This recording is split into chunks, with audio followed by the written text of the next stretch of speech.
ஆசை கோபம் களவு கொள்பவன் பேசத் தெரிந்த மிருகம். அன்பு நன்றி கருணை கொண்டவன் மனித வடிவில் தெய்வம்.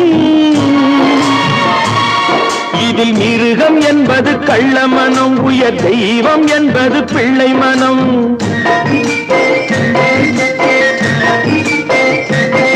இந்த 6 கட்டளை அறிந்த மனது ஆண்டவன் வாழும் வெள்ளை மனம், ஆண்டவன் வாழும் வெள்ளை மனம்.